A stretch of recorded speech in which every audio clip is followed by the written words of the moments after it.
Hi students, आज फिर से आपसे विद्यार्थियों को प्रोबेबिलिटी टॉपिक के लेक्चर 15 में स्वागत है, अभिनंदन है।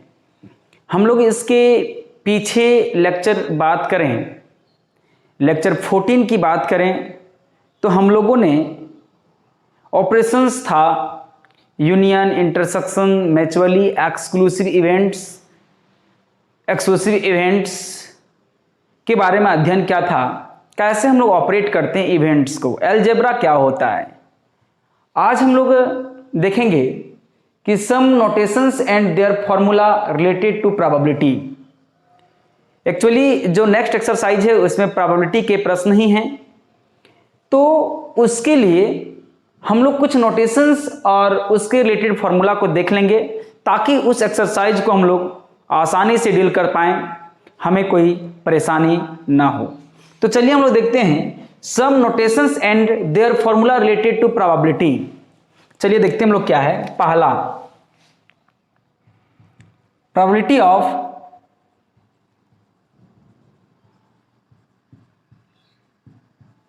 Probability of events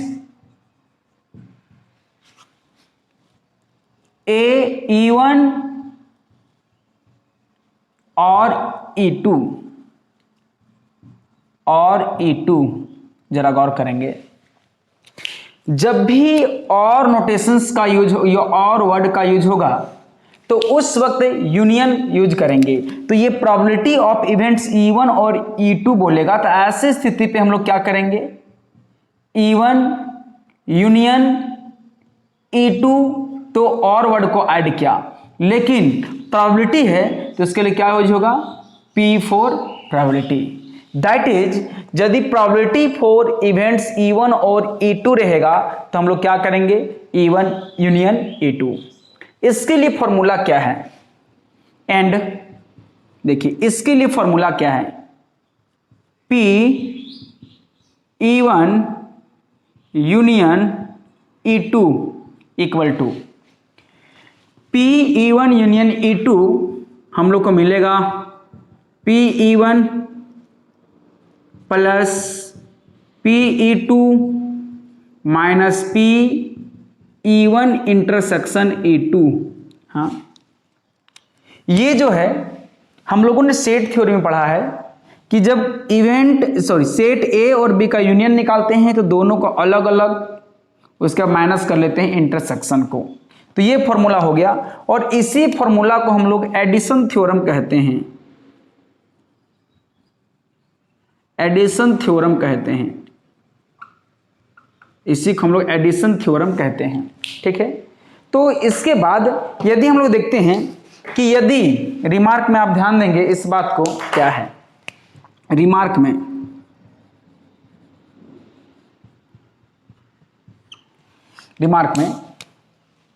if E1 and E2 are mutually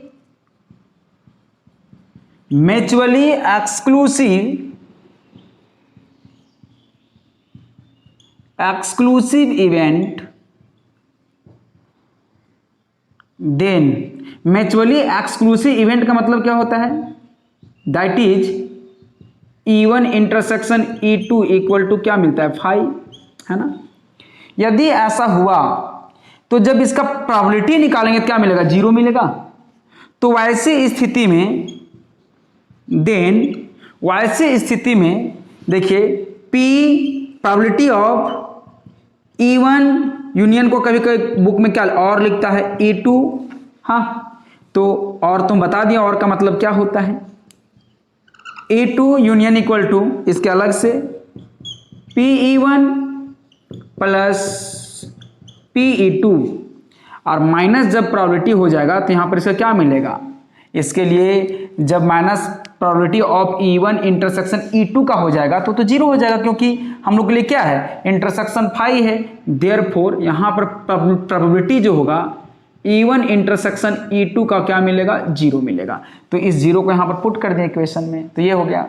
तो इस प्रकार से हम लोग डायरेक्टली कह सकते हैं कि P E1 union E2 equal to PE1 plus PE2। याद रखेंगे कि यदि आपको कहेगा कि if E1 and E2 are two mutually exclusive event then PE1 union E2 equal to this और दिस, ये दोनों में कौन होगा? तो ये हटा देंगे क्योंकि ये तो जीरो हो जाएगा। क्लियर है पहला। दूसरा हम लोग देखते हैं, दूसरा जरा गौर करेंगे। देखिए प्रोबेबिलिटी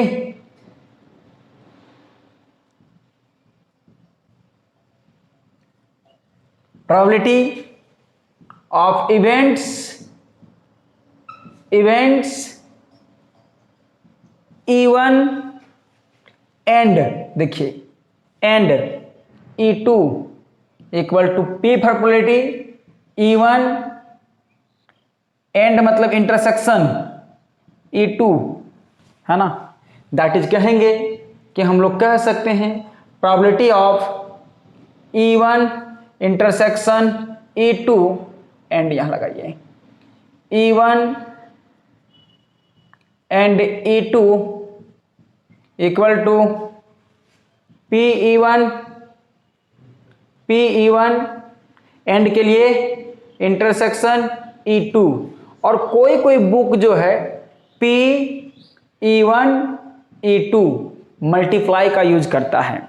इसका मतलब कि यदि एंड वर्ड हो तो उसके लिए कौन नोटेशन आता है? इंटरसेक्शन। कौन नोटेशन आता है? इंटरसेक्शन।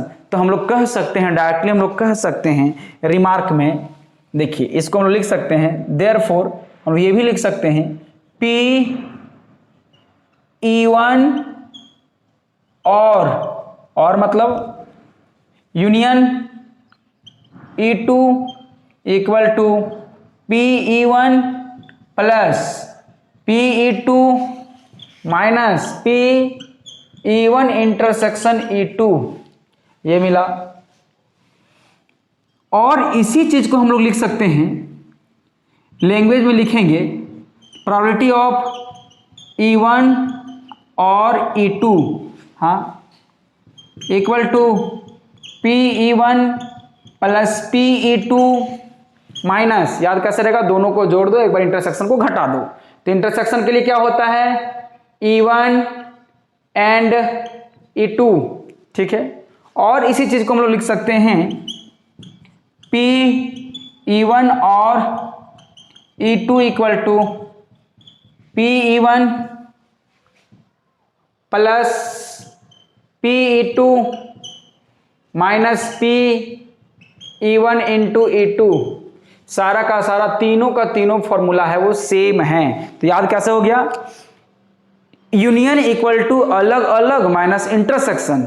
यूनियन मतलब जिस इवेंट का E1 union E2 equal to E1 plus E2 minus intersection E2। तो इसका मतलब हो गया कि यहां पर आपको अलग अलग, यदि आपको E इंटरसेक्शन निकाल, इसको इधर कर देंगे, इसको इधर कर देंगे। कहने का मतलब है कि यदि हम लोग को ये जानते हैं कि profit equal to selling price minus cost price का यदि ये फॉर्मूला दिया गया है, तो ये मत समझिएगा कि ये फॉर्मूला प्रॉफिट निकालने का ही है। क्यों? क्योंकि जब मुझे सेलिंग प्राइस चाहिए तो सेलिंग प्राइस बराबर प्रॉफिट प्लस सीपी हो जाएगा, कॉस्ट प्राइस हो जाएगा। यदि मुझे सीपी चाहिए तो क्या हो जाएगा? एसपी माइनस पी हो जाएगा। इसका मतलब हो गया कि इस फॉर्मूला में 3 कंपोनेंट हैं, तो तीनों को निकाला जा सकता है, 2 दिया हुआ रहेगा तो उसी प्रकार यहां पर इस फॉर्मूला में 1 2 3 4 कंपोनेंट हैं, 4 में से कोई दिया हुआ रहेगा तो इधर उधर करके हम लोग निकाल लेंगे। ये नहीं कि ये यूनियन निकालने का फॉर्मूला है तो इंटरसेक्शन कहां से निकालेंगे, PA कहां से निकालेंगे, PE1 कहां से निकालेंगे, PE2 कहां से निकालेंगे। तो इसके लिए यही फॉर्मूला को आप इधर उधर कीजिएगा।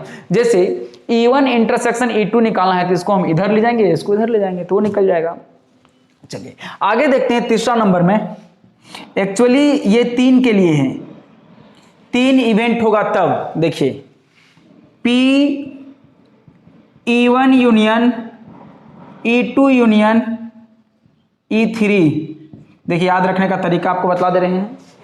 PE1 union E2 union E3। देखिए क्या है, सबसे पहले यहां पर मैंने देखा था कि यदि दोनों का दोनों एक साथ था दोनों का दोनों यदि एक साथ था यूनियन में तो दोनों को मैंने अलग अलग किया, Pe1 किया और Pe2 किया, तो यहाँ 3 है तो तीनों का अलग कीजिए, Pe1 plus Pe2 plus Pe3, अब माइनस, देखिए अब दो का होगा तो जरा गौर करेंगे। एक हम यहाँ पे लॉजिक बता देते हैं, मान लेते हैं यहाँ पर E1 देते हैं, यहाँ E2 देते हैं और यहाँ पर E3 देते हैं, ठीक ना।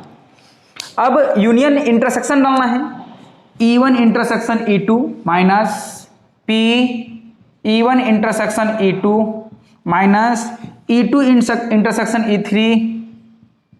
E2 intersection E3 minus P, बताइए E3 इंटरसेक्शन E1। देखिए ये हो गया।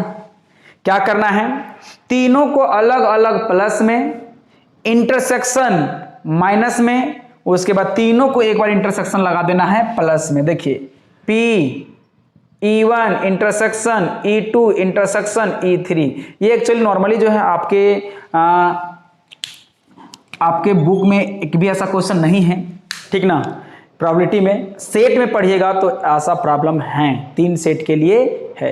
एक्चुअली ये सब जो प्रोबेबिलिटी जहां पर लिखा हुआ वहां पर सेट जैसा है, यहाँ पर सेट वाला ही फॉर्मूला लगाया हुआ है, इसका प्रूफ हम लोग सेट में कर चुके हैं, ठीक है। तो चलिए इसको आप नोट करेंगे, इसके आगे हम लोग देखते हैं।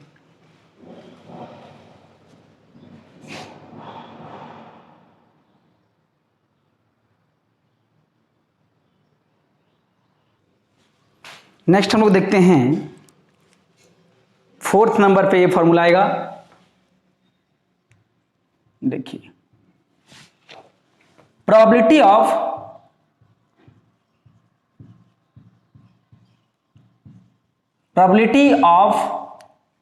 Event E1 but not E2। जरा गौर करेंगे, जो E1 E2 ले रहे हैं, कोई कोई बुक में ए बी लेता है, इवेंट ए इवेंट बी, मतलब है, इसका मतलब हो गया कि प्रोबेबिलिटी होना चाहिए E1 बट नॉट E2। देखिए थोड़ा सा इसको नोटेशन में डाला, प्रोबेबिलिटी को हटा दिया, इसी को हम लोग P कहते हैं, प्रोबेबिलिटी E1 इंटरसेक्शन E2 है ना, लेकिन E2 नहीं मतलब नॉट, E2 नहीं मतलब नॉट ना, तो हम लोग इसको भी ऐसे लिख सकते हैं। और इसके लिए फॉर्मूला होता है therefore Pe1 intersection E2 equal to, इसको और दूसरे शब्दों में लिख सकते हैं हम लोग Pe1 माइनस E2, मतलब E1 होगा लेकिन E2 नहीं होगा, E2 के एलिमेंट नहीं होंगे। तो इसके लिए फॉर्मूला होगा Pe1 minus Pe1 intersection E2। तो समझिए इस फॉर्मूला को क्या है, जरा गौर करेंगे। मान लो कि ए एक कोई आदमी है, हाँ, इसके पास आम और लीची दोनों हैं, ठीक है। बी के एक आदमी है, इसके पास सिर्फ आम है। तो बताइए, हम बोलते हैं वो फल लिखें, उस फल का नाम बताएं जो केवल जो ए के पास है, E1 लीजिए ना, E1 के पास है परंतु E2 के पास नहीं है। देखिए क्या बोल रहे हैं, सबसे पहला उस फल का नाम बताइए जो E1 के पास है परंतु E2 के पास नहीं होना चाहिए। तो क्या आम E1 के पास है और लीची भी E1 के पास है, आम जो है E2 के पास है। तो यदि E1 के पास आम और लीची बतलाते हैं तो ये तो कहना गलत हो जाएगा, ये तो आंसर गलत हो जाएगा। E2 के पास नहीं होना चाहिए लीची, हाँ। तो ये जो लीची जो है वो एक ऐसा फल है जो E1 के पास है, E1 के पास है बट नॉट E2 के पास है। तो ऐसे कैसे निकालें, देखिए तो मतलब E1 के पास था, E1 के पास है ना, माइनस E1 E2 के पास जो है उसको घटा दीजिए। E1 के पास क्या है, आम लीची है, E1 के पास क्या है, आम है, और घटाना मतलब क्या होता है, हटाना, तो बचा क्या, लीची बचा। तो इसका मतलब क्या है कि जब किसी एक इवेंट को रखना है और दूसरे को हटाना है तो दोनों में से जो दोनों के पास को हटा दीजिए, और दोनों के लिए कॉमन के लिए कौन काम करता है, इंटरसेक्शन। E1 के पास जो है और दोनों के पास जो था उसको हटा दीजिए, तो यहां ऐसा चीज बचेगा जो E1 के पास है होगा। मतलब इसका मतलब है ऐसा चीज, ऐसा प्रायिकता जो सिर्फ और सिर्फ E1 के पास है, E2 के पास नहीं है। आई होप दैट लॉजिक आपको समझ में आ गया होगा। तो चलिए इसी के लिए और हम लोग पांचवा फॉर्मूला में ये लिख सकते हैं, जरा गौर कीजिए, इसको खुद लिखना है, हम लिख रहे हैं, आपको बताना है। Probability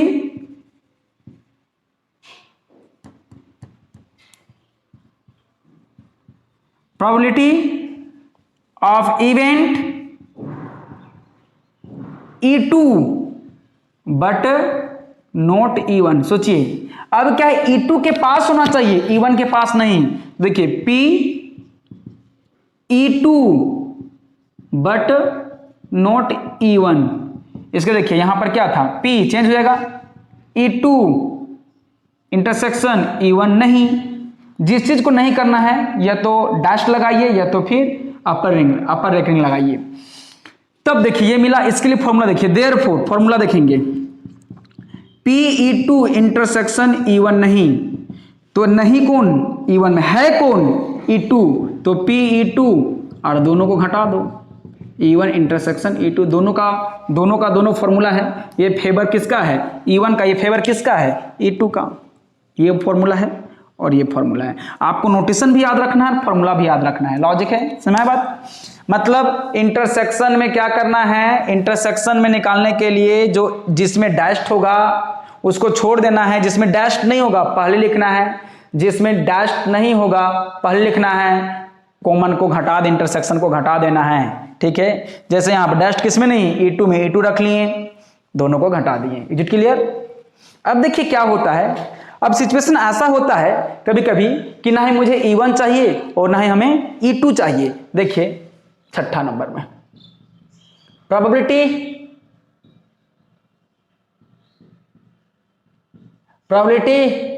of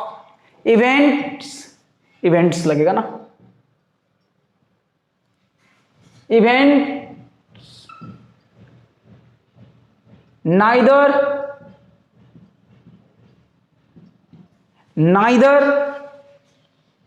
E1 nor E2।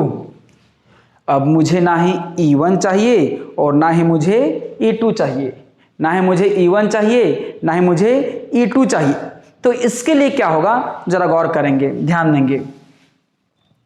Notation क्या होगा, P E1 नहीं चाहिए, इंटरसेक्शन E2 भी नहीं चाहिए। तो देखिए एक डिमॉर्गन्स लॉ आप पढ़े होंगे, डिमॉर्गन्स लॉ पढ़े होंगे सेट थ्योरी में, वहां पर क्या था जरा गौर करेंगे। सिंस A इंटरसेक्शन B का डैश्ड इक्वल टू क्या था, A यूनियन B पूरा का डैश्ड कंप्लीमेंट। क्या सिखाया मैंने, अलग अलग का कंप्लीमेंट का इंटरसेक्शन हो तो ये इंटरसेक्शन है तो हो जाता है यूनियन, और पूरा का हो जाता है। फिर देखिए यहां पर यदि ऐसा होता A complement of A union complement of B, तो इसके लिए फॉर्मूला क्या होता है, A इंटरसेक्शन B और पूरा का लग जाएगा। इस प्रकार से ये हो जाता है। तो सिंपल देखेंगे आप, यदि इसका लिखा गया है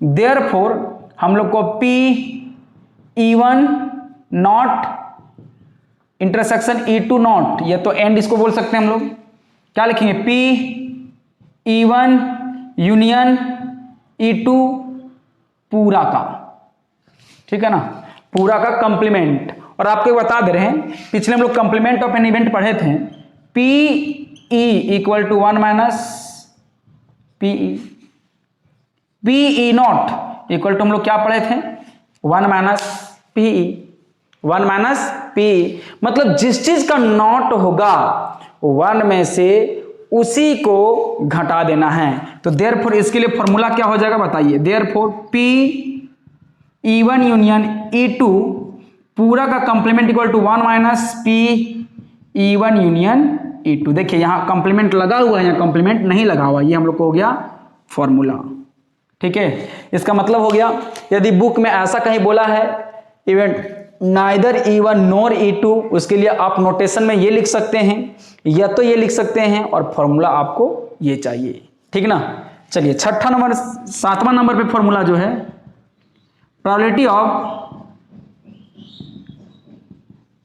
of not E equal to, हम लोग इसको लिख सकते हैं P probability of not E, या तो फिर और लिख सकते हैं P E डैश्ड, ये भी लिख सकते हैं, या तो इसको ये भी लिखते हैं P नॉट E, तीनों में सेम है।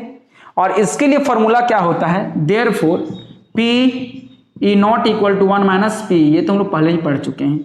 तो हमने क्या किया, आपको हर एक नोटेशन से आपको अवगत कराया, हर एक नोटेशंस को आपको पहचानना सिखाया, और ये आपको बहुत जरूरी है, ये सारा नोटेशन और फॉर्मूला को आप याद रखेंगे, तभी जाके क्वेश्चंस को आप डील कर पाएंगे। तो आप इसको नोट करेंगे, आगे हम लोग देखते हैं। इस प्रकार से हम लोग एक्सरसाइज को बनाने के काबिल हो चुके हैं। चलिए हम लोग एक्सरसाइज में अपनी काबिलियत दिखाते हैं। तो चलिए हम लोग क्वेश्चन नंबर 1 को हम लोग बना चुके थे, जब हम लोग वैलिड असाइनमेंट देख रहे थे उस वक्त ही हम लोगों ने क्वेश्चंस को डील कर लिया था। तो उस प्रकार से क्वेश्चन नंबर 2 का सीरियल आता है, क्वेश्चन नंबर 2 आता है। तो चलिए बहादुर देखते हैं क्वेश्चन नंबर 2 क्या कहता है। ठीक ना, कोई भी प्रोबेबिलिटी का क्वेश्चन निकालने के लिए सबसे पहले आपको क्या करना है, सिंपल स्पेस निकाल लेना है, जिसकी प्रायिकता बोलेगा, जिसकी प्रोबेबिलिटी आपको फाइंड करने के लिए कहेगा, उसका इवेंट आपको निकाल लेना है, E1 मान लेना है। तो चलिए हम लोग इस क्वेश्चन के डील करके थ्रू समझते हैं कि कैसे हम लोग प्रश्न निकालना है, प्रश्न का सॉल्यूशन निकालना है। वो हम लोग सबसे बड़ी मायने है कि प्रोबेबिलिटी में लिखने का वे कैसे लिखेंगे, क्वेश्चन कैसे डील करेंगे। तो सबसे पहले आप इस क्वेश्चन में सीखेंगे क्वेश्चन को डील कैसे करेंगे, हर एक क्वेश्चन को स्टेप बाय स्टेप पे लिखेंगे कैसे। तो चलिए हम लोग क्वेश्चन नंबर 2 पे देखते हैं बहादुर। क्वेश्चन नंबर 2 क्या कहता है, a coin is tossed twice, एक कॉइन को 2 बार फेंका गया है। 2 बार फेंकना, कॉइन को बता रहे थे 2 बार फेंकना, या 2 कॉइन को एक ही बार फेंकना, बात सेम पड़ता है, रिजल्ट में आपको 2 ही आएगा, 2 अकर के आएगा। What is the probability that at least 1 tail occur, उसकी क्या प्रोबेबिलिटी है कि कम से कम एक टेल आए। एटलीस्ट मतलब बताए थे मिनिमम। तो चलिए प्रोबेबिलिटी की प्रश्न की दुनिया में सबसे पहले हम लोग क्या करते हैं, सैंपल स्पेस निकालते हैं। तो कितना कॉइन फेंका गया है, 2 कॉइन। तो चलिए कॉइन हम लोग आते हैं कॉइन में, तो कॉइन में पहले क्या मिलेगा, हेड और टेल आएगा। एक बार फेंकना, एक लेयर फेंकना, मतलब क्या हो गया, कॉइन, फर्स्ट कॉइन फेंकाया है, फर्स्ट कॉइन है ना। सेकेंड कॉइन फेंकने के लिए जो रिजल्ट आएगा उसी के नीचे फिर से कॉइन फेंकना है, हेड टेल, और यहां तक कितना कॉइन हो गया, सेकेंड कॉइन। इस प्रकार से हम लोग 2 कॉइन फेंक चुके, तीसरा कॉइन होता तो इसी के ब्रांच के नीचे और ब्रांच बनता। ठीक है, वायरस की तरफ फैलता नहीं, एक आदमी से 2 आदमी, फिर से 2 से 4, इस प्रकार से। ठीक ना। तो चलिए हम लोग देखते हैं, therefore sample space for 2 coins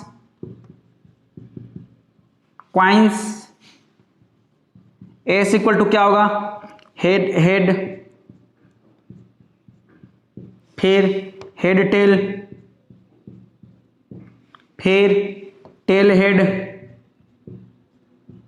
फिर टेल। हाँ, अब ये मुझे मिला। अब बताइए NS का जरूरत पड़ेगा, चूंकि प्रोबेबिलिटी निकाल रहे हैं, NS मतलब total number of elements in S, तो क्या हो, काउंट कीजिए 1 2 3 4, ये नहीं कि 1 2 ऐसा नहीं, कोमा से पहले 1 2 3 4, तो कितना आ गया 4 आ गया, ठीक ना, 4 आ गया। अब जरा गौर करेंगे, सबसे पहले प्रोबेबिलिटी किसकी निकालना है, at least one tail occur, at least one tail occur.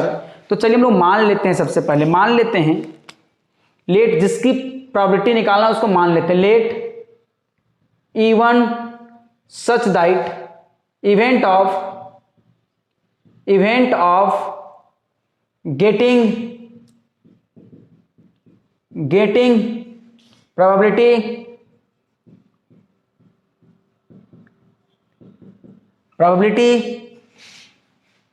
that at least one tail अकर।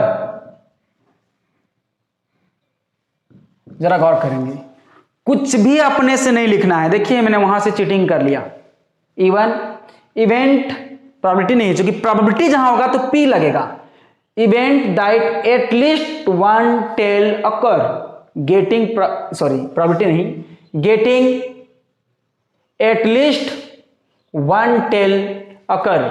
हाँ, तो सबसे पहले जिसकी प्रायिकता निकालना, जिसकी प्रोबेबिलिटी निकालना है उसकी भी संख्या चाहिए, तो संख्या आने से पहले उस आदमी को, उसके अंदर जो एलिमेंट होंगे उसको देखना पड़ेगा। तो चलिए ये कहां से ढूंढाएगा, देयरफॉर इसका सर्च कहां से करेंगे, सैंपल स्पेस से। कहा है मालिक E1 ने ऑर्डर दिया है कि जाइए वहां से जिसके पास कम से कम एक होगा टेल उसी को लेकर आइएगा, कम से कम एक मतलब एक से ज्यादा होगा तो ले लीजिएगा। चलिए देखते हैं, इसमें पूछें आपके पास कितना टेल है भैया, बोले मेरे पास एक को नहीं ले जाएंगे, नहीं तो मालिक पीटेगा, तो छोड़ दो, E1 से बच जाओ। तो मेरा क्या आ गया, इसको छोड़ दिया। अगला देखिए, हेड टेल, तो इसके पास टेल एक है तो ले लीजिए, इसके कंडीशन के अकॉर्डिंग है। टेल हेड इसके पास भी चलेगा, और इसके पास क्या टेल टेल, ये भी चलेगा। मालिक ने एक टेल मांगा था, मैं 2 लेके जा रहा हूं, तो मालिक खुश होगा, मुगेम्बो खुश होगा। तो इस प्रकार से जब एटलीस्ट की बात करेगा तो जो नंबर बोलेगा उससे ऊपर की सारी संख्याएं चलेंगी, जितना भी हो। 1 बोला है तो 2 भी चलेंगे, 3 भी चलेंगे, 4 भी चलेंगे, 5 भी चलेंगे, जितना भी होगा। लेकिन यहाँ 2 तक था तो 2 ले लिए। अब बताइए n E1 इक्वल टू क्या मिल गया, 3 मिला। अब इसी की प्रायिकता निकालना है, therefore probability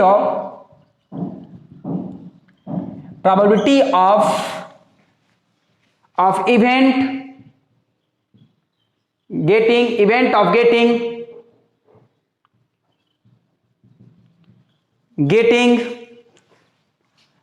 probability that probability event of getting at least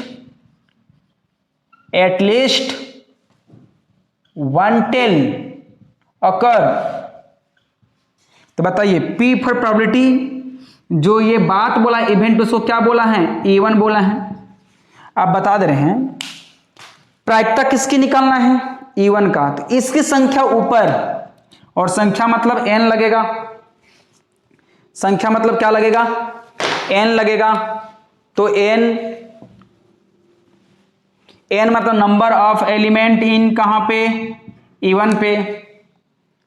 total bye क्या होता है, number of all possible outcomes, और ऑल पॉसिबल आउटकम्स किसके पास होगा, सैंपल स्पेस के पास। तो बताइए PE1 जो होगा आपका बहादुर 3 बाई क्या मिलेगा, 4। इस प्रकार से आंसर हो गया। मतलब 2 सिक्के के 4 बार फेंका जाएगा, तो ये जो इवेंट बोला है कम से कम एक टेल आने का कितनी बार संभावना बन जाएंगी, 3 बार बन जाएंगे। तो इस प्रकार से ये प्रोबेबिलिटी का पहला क्वेश्चन था, लिखने का तरीका था। नेक्स्ट लेक्चर पे हम लोग नेक्स्ट का क्वेश्चन बनाएंगे। क्वेश्चन नंबर 3 जो है वो इजी है, डाई से रिलेटेड क्वेश्चन है, आप उसको बना लेंगे। नेक्स्ट जो क्वेश्चन होगा 4 नंबर, उसको पढ़ने के लिए एक कार्ड थ्योरी, जो आप ताश का बंडल जो जानते हैं उसको समझना जरूरी है। तो क्वेश्चन नंबर 4 बनाने से पहले हम नेक्स्ट लेक्चर पे कार्ड थ्योरी बताएंगे। आज के लेक्चर को यहीं तक रखते हैं, धन्यवाद।